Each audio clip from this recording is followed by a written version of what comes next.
साहब कैसा है क्या मुल्ला होकर बांग पुकारे साहब तेरा क्या बेरा है आ कीड़ी की पाव में पायल बाजे वो भी साहब सुनता है। अगर महापुरुष है कीधु ये पंडित होकर आसन मारे लंबी माला जपता है आ परमात्मा ने पामवा माटे से कोई मारानी पण जरूर नहीं।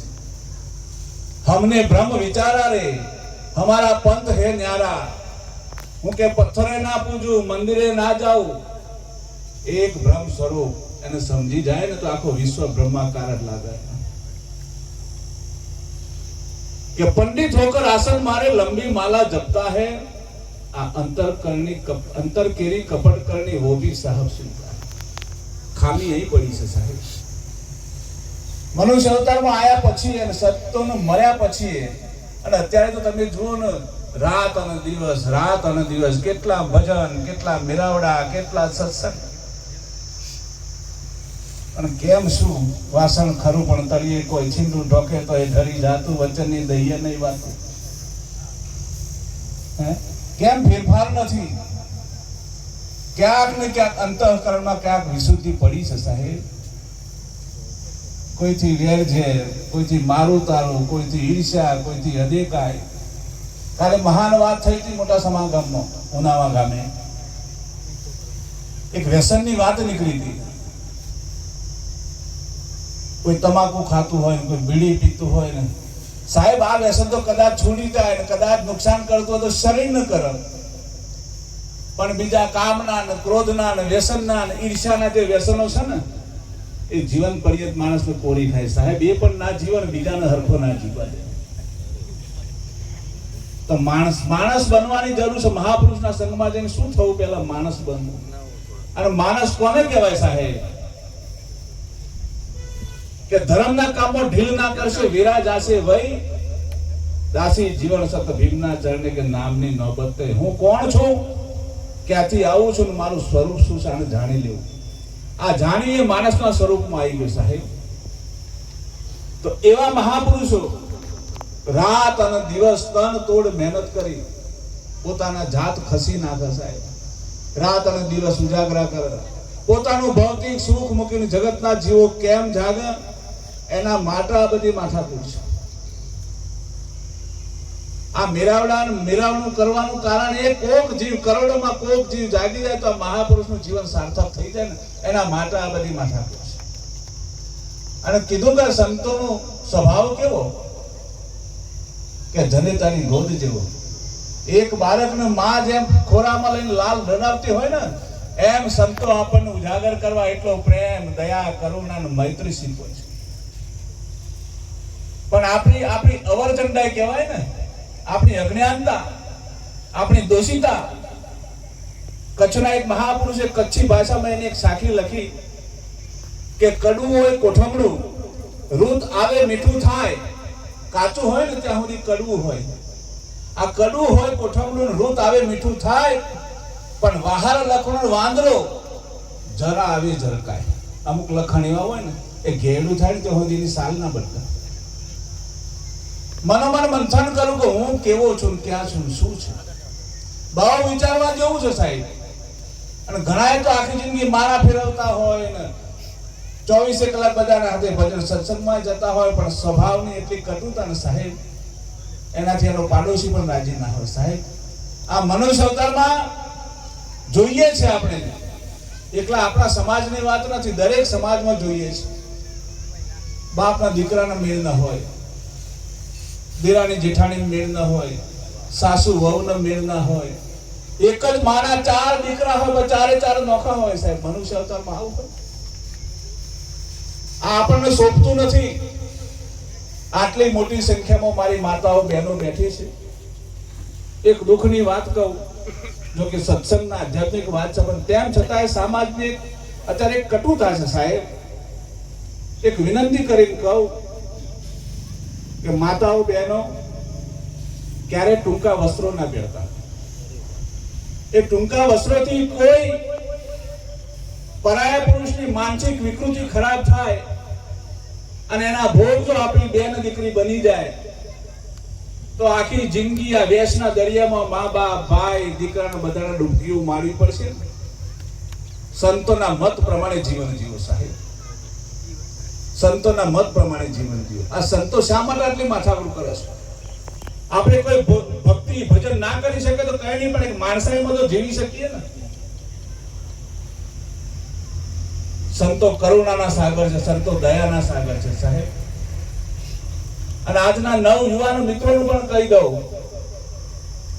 મોબાઈલનો ક્રેઝ એટલો બધો વધ્યો છે સાહેબ. અને હવે તો એટલી બધી ઘણી જગ્યાએ સાંભળ્યું છે, હવે તો ગાંજાના વેપાર ચાલુ થયા છે.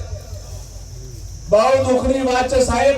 અને મા બાપને કહું કે તમારો દીકરો રાતે 11 વાગે 12 વાગે ઘરે આવે છે તો શું કરીને આવે છે, ક્યાં જાય છે, એની તપાસ કરો, નહીં તો એના દુઃખની વેદનાઓ તમારે નિરંતર વેઠવી પડશે. ભજન નહીં થાય તો વાંધો નથી, ભક્તિ નહીં થાય તો વાંધો નથી, પણ એક પરિવારમાં આપણો દીકરો એને જયારે મોતને લટકવું પડે, એ દીકરીને આપઘાત કરવો પડે, એવા સંસ્કાર ના થવા જોઈએ. એની તકેદારી, એની જવાબદારી આપણી છે. સમય મળતો હોય અને તમારામાં થોડીક સમજણ આવતી હોય તો કોઈ સંત મેળાવડામાં, કોઈ સાધુ સંતની પાસે એનું નિરાપણ કરાવો સાહેબ, બચી જવાશે. આ સંસાર તો બહુ વહમો છે અત્યારનો સમય એટલો વિકરાળ છે, બહુ વિકળ છે સાહેબ. આમાંથી બચવાની ખૂબ જરૂર છે. તો દયા, ગરીબી, બંદગી, સમતા, शील, उपकार, उतने लक्षण साधु के कहे कबीर विचार. અને ઘરમાં મા બાપ હોય ને સાહેબ, એની સેવા કરજો. પરમાત્મા કે હું ઘેર ઘેર પહોંચી નહીં શકું, પણ જો પરમાત્મા સ્વરૂપ તમારે જોવા હોય તો મા બાપ સ્વરૂપે હું પરમાત્મા છું, એની સેવા કરજો સાહેબ. અને જેના ઘરમાં મા બાપની આંખમાં આંસુ છે ને, એનું પુણ્ય બળ તપતું હોય ત્યાં સુધી વાંધો નહીં, પણ જે દિવસે મા અને બાપની આંખમાંથી આંસુ નીકળતું હશે ને, એના અધોગતિના દિવસો ત્યારથી ચાલુ થશે સાહેબ. લખી રાખજો. કઈ કરજો સમાજમાં. આ સંતો મહાપુરુષો વેદના શા માટે વેઠે છે? જાગર કથા નહીં હરિ કીર્તન સંત નહીં નિજ માના, તે ઘેર જમને ડેરા દીના સાંજ પડે શમશાના. જેના ઘરમાં ભજન નથી, જેના ઘરમાં કીર્તન નથી, જેના ઘરમાં સાધુ સંતનું આગમન નથી, એ સ્મશાન અને એના ઘરમાં કોઈ ફીર નથી. અને પછી પાર ફૂટી જાય, પાણી વહી જાય, ને પછી દુઃખના દાડા આપણે કહીએ ને, એના કરતા પહેલા જ પાર બાંધી દો. અને સંસાર કેવો છે? આમ તો સમય બહુ ઓછો છે, 5 મિનિટમાં પતાવી દઈએ. ભગવાને કીધું કે આગળ કરજો કેવો આવશે. ભગવાને 4 દિશામાં 4 બાણ છોડ્યા અને કીધું કે જાઓ 4 પાંડવોને તમે એક એક બાણ લેતા આવો, પણ ત્યાં શું બને છે જોતા આવજો. પહેલો પાંડવ ગયો પૂર્વ દિશામાં,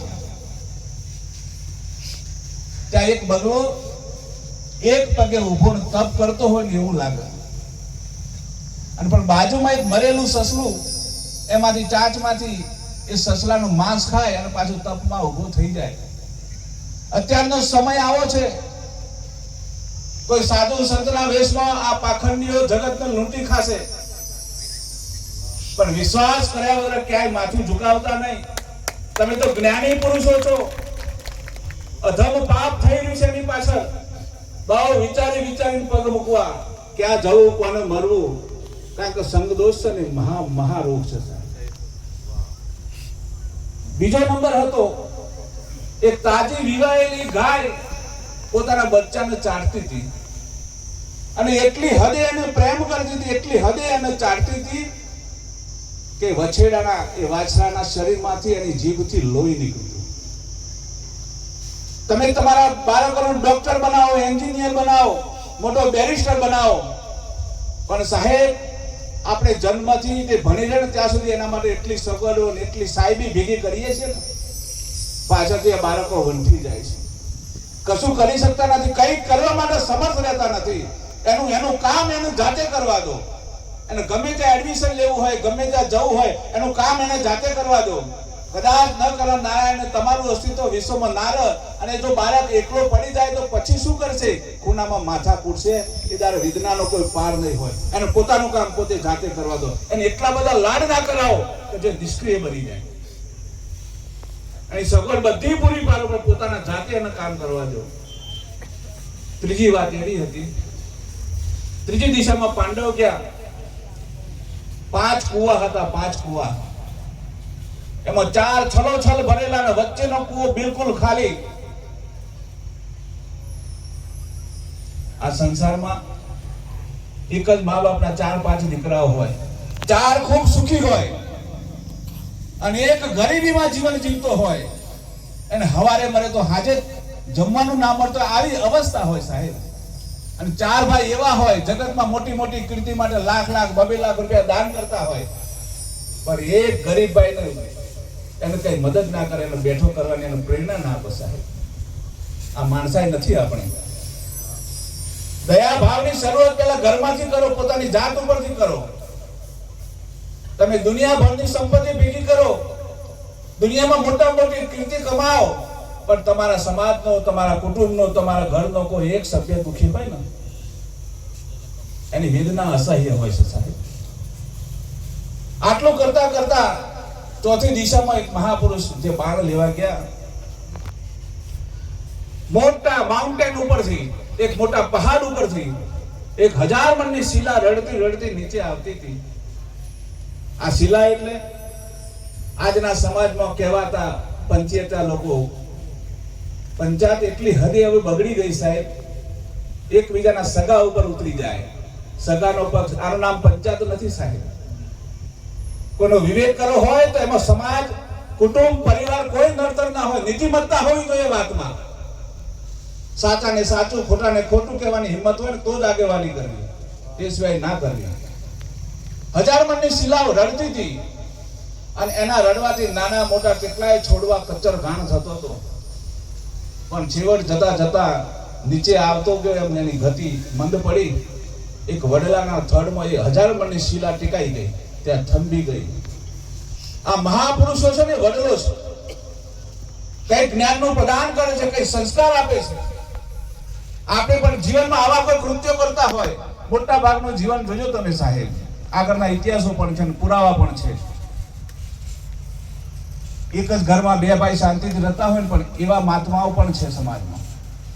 કેમ કરીને એનો સંસાર, કેમ કરીને 2 ભાઈ વચ્ચેનો પ્રેમ વિખરાઈ જાય, બંને ઝઘડતા થઈ જાય, આવા પણ મહાત્માઓ છે. અને આવું ના કરે ને ત્યાં સુધી એને રાતે ઊંઘ પણ ના આવે. પણ જબ તું આયો જગત મેં, જગત હસે તું રોઈ, આ કરણી એસી કર ચલો તુમ હસો ઓર જગ રોઈ. જીવનમાં કંઈક એવી કમાણી કરો સાહેબ કે આપણા જતા રહ્યા પછી આપણો ખાલી પણ વર્તાય, આપણા નામના મરવાના કોઈનો સમાચાર મળી જાય. એક નાનો માણસ આપણી સેવાથી, આપણા પ્રેમથી 1-2 આંસુના ટપકા આપણી માટે પાડી દે, સમજી લો તમે જીવનમાં કંઈક જીવ્યા છો સાહેબ. બાકી જીવન બધું અફળ છે. એક મનુષ્ય અવતારમાં આટલું કંઈક જીવાઈ જાય, આટલી વાત કરી મારી વાતને વિરામ આપું. બોલ સદગુરુ ભગવાન કી જય.